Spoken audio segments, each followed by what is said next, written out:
샬롬, 말씀 읽어주는 김기웅 목사입니다. 오늘도 기대하는 마음과 사모하는 마음을 가지고 하나님의 말씀 함께 읽겠습니다. 신명기 25장 1절부터 19절까지의 말씀입니다. 사람들 사이에 법적 소송이 일어날 경우 그들을 법정으로 보내십시오. 재판관은 그들 사이를 재판하여 한쪽에는 무죄를 선고하고 다른 한쪽에는 유죄를 선고하십시오. 유죄를 선고받은 사람이 벌을 받아야 하면 재판관은 그를 자기 앞에 엎드려지게 하고 그의 죄에 해당하는 만큼 매를 맞게 해야 합니다. 그러나 40대 이상 맞게 하지는 마십시오. 그렇게 하는 것은 그를 인간 이하의 존재로 대하는 것입니다. 타자기를 하는 소의 입에 망을 씌우지 마십시오. 형제들이 함께 살다가 그 가운데 한 사람이 아들 없이 죽은 경우 그 죽은 사람의 아내는 다른 집안 남자와 결혼해서는 안 됩니다. 남편의 형제가 그 여자와 결혼하여 자신의 의무를 다해야 합니다. 그 여자가 낳은 첫 아들은 죽은 남편의 이름으로 지어 그 이름이 이스라엘에서 없어지지 않게 해야 합니다. 그러나 그 형제가 자기 형제의 아내와 결혼하기를 원하지 않으면 그 여자는 성문에 있는 지도자들에게 가서 이렇게 말해야 합니다. 내 남편의 형제가 자기 형제의 이름을 이스라엘 가운데에서 이어주려고 하지 않습니다. 그의 의무를 나에게 이행할 마음이 없는 것 같습니다. 그러면 지도자들은 남편의 형제를 불러 꾸짖어야 합니다. 그래도 그가 듣지 않고 나는 저 여인을 원하지 않습니다 하고 말하면 그 형제의 아내는 그의 발에서 신발을 벗긴 다음 그의 얼굴에 침을 뱉고 이렇게 말해야 합니다. 자기 형제의 집안을 일으켜 세우려고 하지 않는 자에게는 이런 일이 일어난다. 이스라엘에서 그의 이름은 신발 없는 자의 집안이 될 것이다. 두 남자가 싸울 때에 한쪽 남자의 아내가 남편을 구하다가 그만 남편을 때리는 사람의 성기를 움켜잡은 경우 여러분은 그 여인의 손을 잘라버려야 합니다. 그녀를 조금도 불쌍히 여기지 마십시오. 두 개의 추, 곧 무거운 추와 가벼운 추를 함께 가지고 다니지 마십시오. 또한 큰 대와 작은 대를 함께 두지 마십시오. 추는 정확하고 바른 것으로 하나만 사용하고 되도 정확하고 바른 것으로 하나만 사용하십시오. 그러면 하나님 여러분의 하나님께서 여러분에게 주시는 땅에서 여러분이 오래도록 살 것입니다. 하나님 여러분의 하나님께서는 추와 대를 가지고 눈속이 많은 것을 몹시 싫어하십니다. 거래에서 이루어지는 모든 불법 행위를 역겨워하십니다. 여러분이 이집트에서 나온 뒤에 아말렉이 여러분의 여정에서 어떻게 했는지를 잊지 마십시오. 그들은 여러분이 지쳐서 한 발짝도 더 내딛지 못할 때에 여러분 뒤에 처진 사람들을 무자비하게 베고 죽이고 하나님마저 무시했습니다. 하나님, 여러분의 하나님께서 여러분에게 차지하라고 유산으로 주시는 땅에서 친히 여러분 주위의 모든 적들을 물리치고 여러분에게 안식을 주실 때 여러분은 이 땅에서 아말렉이라는 이름을 지워버려야 합니다. 이것을 잊지 마십시오. 이것은 하나님의 말씀입니다. 쉼이 있는 시간 보내고 계십니까? 네, 쉼 잘 누리시고요. 특별히 아직 투표 안 하신 분들 지금 가서 꼭 후보들의 정책을 잘 살펴보시고 어떤 그러한 정책이 정말로 하나님의 나라를 잘 세워갈 수 있을까를 고민하신 후에 기도하시고 투표하시고 말씀을 묵상하시기를 소망합니다. 아니면 이 말씀을 묵상하시고 투표장에 가서요 우리의 의무이고 권리인 투표를 꼭 하시기를 간절히 소망해요. 아셨죠? 그리고 여기서 또 한 가지 기억해야 할 것이 있어요. 무엇입니까? 내가 지지하지 않은 사람이 된다 할지라도 다시 한번 내가 지지하지 않은 사람이 된다 할지라도 나는 저 사람을 지지하지 않았으니까 나는 따라가지 않을 거야. 나는 저 사람이 싫으니까 나는 저 사람과 함께하지 않을 거야 라고 이야기하는 것이 아니라 그 결과에 우리가 그것을 겸허하게 받아들이고요. 또 그 사람과 함께 하나님의 나라를 아름답게 이어나가는 우리 모두가 되었으면 좋겠습니다. 하나님은 분열을 원하지 않으세요. 아멘이시죠? 하나님은 연합하고 함께하기를 원하십니다. 이것들을 기억하며 하나님의 말씀대로 살아가는 우리 모두가 됩시다. 네, 오늘 말씀에 같이 한번 나눠볼까요? 25장은 재판 상황을 염두에 두고 있습니다. 악인에 대해서 어떻게 정죄할 것인가? 이 말씀을 통해서 세 가지를 함께 생각해 보았으면 좋겠어요. 먼저 첫 번째, 죄인들과 동물들의 생명 보호에 대해서 이야기하고 있습니다. 성경은 죄인에게 태형을 때릴 때에도 40대를 넘지 말아야 한다라고 이야기해요. 죄가 있다면 그 죄대로 맞게 하라는 겁니다.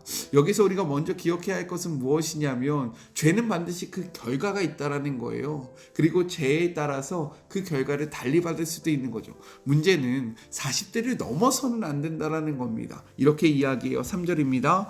40까지는 때리려니와 그것을 넘기지 못할지니 만일 그것을 넘겨 매를 지나치게 때리면 내가 내 형제를 경히 여기는 것이 될까 하노라. 이 말이 무엇입니까? 죄인이라 할지라도 생명을 보호하기 위한 그러한 안전장치를 두고 계신다라는 거예요. 그의 인격과 그의 생명을 우리가 못 본 채 해서는 안 된다. 그것들을 지켜야 한다. 이것들을 존중해줘야 한다라고 이야기하고 있는 거죠. 또 사람만이 아니라 곡식을 타작하는 소의 입에 망을 씌우지 말라라고 이야기합니다. 4절입니다. 곡식 떠는 소에게 망을 씌우지 말지니라. 이는요, 일하는 그 소에게 먹을 것을 줘야 한다라고 이야기하는 거예요. 일한 사람이 그 대가를 받는 것은 너무 당연하잖아요. 마찬가지로 동물도요, 일을 했을 때 먹을 것을 주는 것은 당연하다라고 이야기하는 겁니다. 즉 동물이라 할지라도 그의 생명을 귀하게 여기고 그를 함부로 대하지 마라. 그것을 함부로 대하지 마라 라고 이야기하고 있는 거예요. 이렇듯 하나님은요, 생명을 소중하게 생각하신다는 겁니다. 아멘이십니까? 그런데 우리는 어떠합니까? 하나님이 소중하게 여기는 우리의 생명과 또한 타인의 생명을 값어치 없게 바라보고 있지는 않습니까? 이 말씀 앞에 우리에게 허락된 생명을 귀하게 여기는 우리 모두가 되었으면 좋겠습니다. 저의 생명도 귀하고요, 우리 사랑하는 마리목의 가족들의 생명도 귀합니다. 그리고 우리 모두의 생명은 다 귀하다라는 거예요. 이것을 기억하는 우리 모두가 됩시다. 아셨죠? 둘째, 자식 없는 집안의 생명 정수에 대해서 이야기를 하고 있습니다. 아들이 없이 대를 잇지 못하는 가족을 위해 하나님은요, 계대 결혼 제도를 허락하셨다라는 거예요. 계대 결혼이라는 것이 무엇이냐면 아들이 없이 형제가 죽으면 그 형제를 위해 그의 아내를 취하여 형제의 가문을 잇게 해주는 제도를 뜻합니다. 지금 우리의 문화권 속에서 그리고 우리가 살아가는 이 문화 속에서 이것은 잘 이해가 되지 않을 수 있어요. 하지만 당시 이 글이 쓰여져 있을 그때는요, 가문의 대를 잇는 것이 너무나도 중요했다라는 거예요. 그렇기 때문에 이 계대 결혼은요, 무엇을 의미하는 것이냐면 타인의 슬픔에 공감하고 그리고 더 나아가 이를 책임지는 모습이었다라는 겁니다. 그렇기 때문에 이것을 하지 않는 것, 이것을 무엇이라고 이야기합니까? 이러한 자들은 형제의 아픔을 돌아보지 않는다.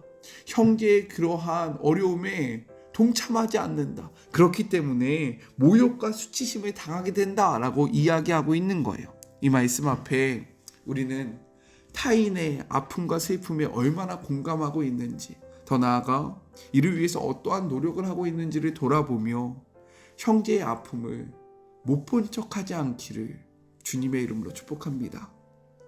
우리 못 본 척하지 맙시다. 아셨죠? 보면요, 다가가는 거예요. 내가 그것들을 바라보면 우리가 감당하는 것입니다. 그렇게 하는 우리 모두가 되었으면 너무나도 좋겠습니다. 마지막 셋째, 아말렉의 생명에 대한 자비 금지에 대해서 이야기를 하고 있습니다. 생명을 존중하셨던 하나님이 이번엔 다른 태도를 취하세요. 아말렉에 대해서는 자비를 베푸지 말라라고 말씀하십니다. 그 이유가 무엇일까요? 분명하게 말씀하십니다. 18절, 곧 그들이 너를 길에서 만나 내가 피곤할 때에 내 뒤에 떨어진 약자들을 쳤고 하나님을 두려워하지 아니하였다라고 이야기합니다. 그 이유가 무엇이냐면 그들은 하나님을 두려워하지 않았다라는 거예요. 이는 하나님이 하나님을 거부하는 자들, 하나님을 대적하는 자들, 하나님을 경히 여기는 자들을 어떻게 바라보시는지를 분명하게 말씀하고 있습니다. 성경은 우리에게 이렇게 이야기해요. 사무엘상 2장 30절의 말씀이에요. 그러므로 이스라엘의 하나님 나 여호와가 말하노라, 내가 전에 내 집과 내 조상의 집이 내 앞에서 영원히 행하리라 하였으나 이제 나 여호와가 말하노니 결단코 그렇게 하지 아니하리라. 이것이 중요합니다. 나를 존중히 여기는 자를 내가 존중히 여기고 나를 멸시하는 자를 내가 경멸하리라. 하나님은 분명하게 말씀하셨다라는 거예요. 하나님을 존중히 여기는 자들이 존중히 여길 것이며 하나님을 경히 여기는 자들이 경멸할 것이다. 이 말씀 앞에 하나님을 존중하는 삶을 살아감으로 하나님 앞에 존중히 여김을 받는 우리 모두가 되기를 간절히 소망합니다. 하나님의 말씀을 두렵고 떨림으로 받으세요. 그러할 때 하나님이요 우리의 삶을 존중해 주실 것입니다. 우리가 하나님의 말씀을 없인 여기면요 하나님도 우리를 경멸할 것이다 라고 말씀하고 계세요. 하나님의 말씀은 우리의 삶에 반드시 이루어집니다. 이것을 잊지 마시고요 이 말씀대로 살아가는 주의 모든 자녀들이 되었으면 너무나도 좋겠습니다. 우리 같이 기도할까요? 하나님 감사합니다. 오늘은 선거가 있는 날입니다. 선거는 우리의 의무이고 우리의 권리입니다. 우리가 정책을 보게 하여 주시옵소서. 어떤 정책이 정말로 우리를 위한 정책인가를 분별하게 하여 주시고 분별했다면 기도함으로 투표하게 하여 주시옵소서. 더 나아가 내가 지지하지 않았던 자들이 됐다 할지라도 분열되고 손가락질하고 비방하는 것이 아니라 인정하고 존중하며 그와 함께 더불어 동참할 수 있는 넉넉한 마음을 허락하여 주시옵소서. 이 나라 너무나도 어렵습니다. 그래서 이번 투표가 너무나도 중요합니다. 기도함으로 하나님 앞에 바른 결단을 하게 하시고 하나님의 뜻이 어디 있는지를 분명하게 알아가는 우리 모두가 되게 하여 주시옵소서. 이 나라 이 민족 불쌍히 여겨주시고 하나님께서 인도하여 주시며 우리를 통하여 하나님의 나라가 힘있게 세워질 수 있도록 주님 역사하여 주시옵소서. 함께하시 주님을 바라보며 거룩하신 예수 그리스도의 이름으로 간절히 기도드립니다. 아멘. 우리의 의무를 다하지 않으면요 우리의 권리를 주장할 수 없는 겁니다. 그러니 우리의 권리를 지키기 위해서 우리가 해야 하는 의무들을 해나가는 우리 모두가 되었으면 좋겠어요. 기도하고 투표하시고요. 투표했다면 그 결과에 또한 인정함으로 동참하는 우리 모두가 되었으면 좋겠습니다. 아직 투표 안 하신 분들 꼭 투표하세요. 저는요 또 내일 만나도록 할게요. 사랑하고 주님의 이름으로 축복하면서 오늘 하루도 힘내세요. 우리 내일 만나요. 안녕. 오늘도 수고하셨습니다.